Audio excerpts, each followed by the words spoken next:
Assalamualaikum warahmatullahi wabarakatuh. InsyaAllah kali ini saya akan terangkan tajuk pertama yang saya rasa semua dah buat nota kan. Saya pesan hari tu suruh buat nota pasal tajuk 1, bab 1, pengenalan perakaunan. So yang pertama hari ni saya nak terangkan apa dia simpan kira dan perakaunan. Simpan kira dalam buku teks ni bagi tahu apa? Simpan kira merupakan proses perakaunan yang meliputi aktiviti mengumpul, menyimpan, menyusun. Kumpul, susun, simpan, rekod dan lapor. Itu simpan kira. Kumpul, susun, simpan, merekod, melapor. Itu simpan kira. Ni soalan objektif biasa keluar. Berikut ialah ciri-ciri simpan kira, kecuali. Perakaunan mencakupi bidang yang lebih luas. Akaun ni lebih luas, perakaunan ni lebih luas, iaitu dia kumpul, susun, menyimpan, merekod, melapor dan dia buat lagi, teruskan lagi, menganalisis, mentafsir, merancang, menilai, merumus. Dia bukan setakat sampai melapor je, dia menganalisis. Kena melaporkan untung bersih, tapi beranalisis kenapa untung bersih tahun lepas lebih tinggi daripada tahun ini. Itu kerja perakaunan. Itu perakaunan yang buat. Mentafsir pula, mentafsirkannya untung bersih tahun ini lebih tinggi rendah sebab COVID-19 pandemik. Tak boleh buka kedai ke whatever. Merancang buat online ke ataupun kita buat kita merancang lah. Itu perakaunan. Lepas tu dia menilai dan merumus. Standard pembelajaran ni yang saya letak kat tepi ni adalah bila saya terang ni, murid boleh menerangkan apa itu maksud perakaunan. Perakaunan adalah suatu proses yang lebih luas daripada dia kumpul, dia susun, dia simpan, dia rekod, dia lapor, analisis, tafsir, merancang, menilai dan merumus. Itu perbandingan antara simpan kira dan perakaunan. Dalam perakaunan ini dia ada satu kitaran, iaitu kita tak boleh buat akaun ni suka-suka hati. No. Dia mesti ikut step by step. Dia ada flow dia, urutan dia. Nak mula perakaunan, kitaran perakaunan merupakan tata cara. Tata cara ni adalah undang-undang ataupun peraturan yang mesti diikut, patuh dalam penyediaan rekod perakaunan. Bermula daripada dokumen sumber sehingga penutupan akaun. Ni soalan ni biasanya akan keluar dalam periksa, dia kosongkan satu bubble. Mana urutan dia. So dia dalam kitaran perakaunan ni dia ada 8 peringkat. Kita nak buat akaun ni, kita kena lalui 8 peringkat. Tak suka-suka hati. Tak ada dokumen sumber, terus buat. No. So sekarang ni saya nak terang. Ia mula dengan dokumen sumber. Apa dokumen perniagaan ni? Nanti saya terang lagi ya. Lepas tu dia teruskan dengan buku catatan pertama. Dapat dokumen ni macam resit lah. Ataupun bukti perurus niaga. Dapat je resit, kena simpan. Lepas tu kita pun daripada resit tu, kita tahu tarikh, kita tahu jumlah yang beli, kita tahu dari kedai mana, kita tahu cara pembayaran dia, kita tahu jumlah apa yang kita beli. Kita masukkan dalam buku catatan pertama. Buku catatan pertama ni dia akan pergi pada ledger.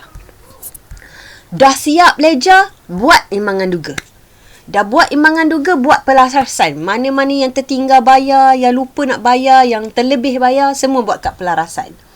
Lepas tu dapat imbangan duga terselaras. Lepas tu catatan penutupan. Barulah buat penyata keuangan. Ada berapa peringkat? 2, 4, 6, 8. So awak boleh pejam mata, awak kena bayangkan. Yang pertama kena mula dengan dokumen sumber. Lepas tu kita akan buat buku catatan pertama. Lepas tu kita akan buat ledger. Lepas tu kita akan buat imbangan duga.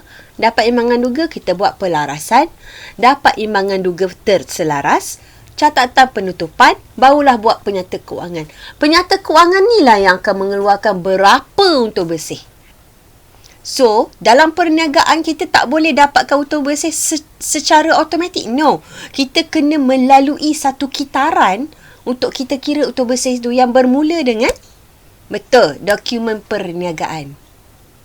Jelas? Okey. So, apa itu dokumen perniagaan? Dia bagi tahu dokumen perniagaan terdiri daripada dokumen sumber dan bukan sumber. Dokumen sumber ni bukan sumber daripada pihak luar lah. Dokumen sumber dari perniagaan kita yang difailkan secara sistematik untuk memudahkan rujukan masa hadapan. Katakanlah kita beli stok dari kedai A, kita nak rujuk apa? Mesti kita akan rujuk dokumen. Sama ada resit dia yang dibagi, betul? Dan dokumen ini merupakan bukti bertulis bagi setiap urus niaga. Macam awak bayar yuran koperasi, beli barang kat koperasi, awal-awal pendaftaran. Awak akan dapat resit. Kat resit tu tulis apa? Nama awak, betul? Tarikh, kan? Butiran barang yang dibeli, jumlah duit yang dibayar, betul? Jadi jika kata pihak mana-mana kata kita tak bayar ataupun belum jelas, ini dia dokumen. Jadi sebab tu saya kata accountant dia bermula dengan dokumen, bukan duit. No, salah. Okey? Dokumen. Dah dapat dokumen, apa nak buat? Buku catatan pertama, iaitu buku yang merekod butiran urus niaga tadi. Dari segi tarikh, amount, semua tu kita akan catat dalam buku catatan pertama. Yang mana ada, nanti ni kita belajar lah ni, jena am, jena khas, buku tunai rucik. Itu semua tu jenis-jenis buku catatan pertama. Lepas selesai buku catatan pertama, kita postkan kepada ledger. Ledger ni apa? Account lah. Account. Buka account nak lagi. Itulah dia ledger. Ledger yang catatan dalam buku catatan pertama akan dipindahkan menggunakan sistem catatan bergu. Bila sebut sistem catatan bergu, maksud dia ada belah debit belah kredit Laju ke? Dah dapat dokumen, pergi buku catatan pertama, pergi pada ledger. Dekat ledger kena ada sistem apa? Catatan bergu. Apa itu catatan bergu? Catatan di sebelah debit dan kredit. Nanti kita belajar lah ni.